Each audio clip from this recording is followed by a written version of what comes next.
Next आ गया 7th question. इसमें देखो क्या है, ये using theorem 6.1 prove that drawn through mid point. अब ये उन्होंने खुद बोला हुआ है कि मिड पॉइंट है। ये मिड पॉइंट होता है कि एक लाइन को दो इक्वल पार्ट में कट कर रहा है, ठीक है ना। जैसे अगर ये 10 सेंटीमीटर तो ये ए डी भी 5 है, तो डी बी भी 5 है, टोटल ए बी क्या था 10।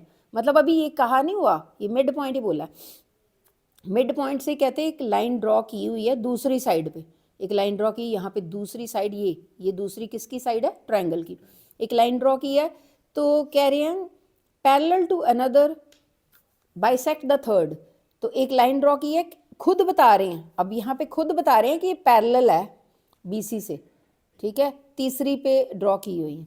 तो अब क्या कह रहे हैं कि क्या प्रूव करना है, प्रूव लाइन ड्रॉन, कह रहे हैं ये प्रूव, पहले प्रूव लिख दिया, line drawn through mid point, यहाँ मिड पॉइंट से दूसरी साइड पे लाइन ड्रॉ की है, तो कह रहे हैं कि ये प्रूव करना है कि वो भी तीसरी को बाइसेक्ट करती है, ठीक है। एक मिड पॉइंट और एक बाइसेक्ट एक ही बात है, बाइसेक्ट मतलब ए भी इक्वल है, ये प्रूव करना है। इन्होंने बोला कि ये इक्वल है क्योंकि ये मिड पॉइंट है डी, और कह रहे ये पैरेलल है, ये भी बता रहे हैं।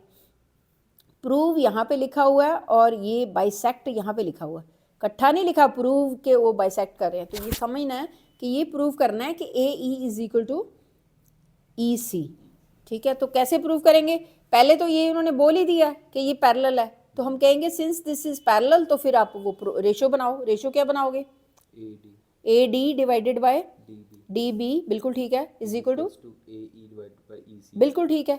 ये तो बीपीटी हो गई, साथ में इधर लिखना भी पड़ेगा, इसके भी नंबर होते हैं, ठीक है।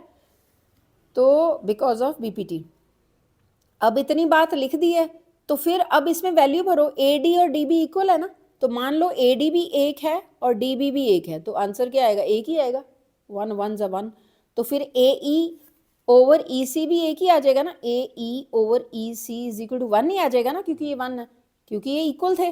तो अगर इक्वल है तो इधर इधर ले जाओ पाकिस्तान में बॉर्डर क्रॉस करके, तो ए ई इज इक्वल टू ई सी, तो ये भी इक्वल आ गए। तो यही तो प्रूव करना था कि बाइसेक्ट करते हैं। बाइसेक्ट का मतलब यही होता है कि ये ए ई सी इक्वल हैं,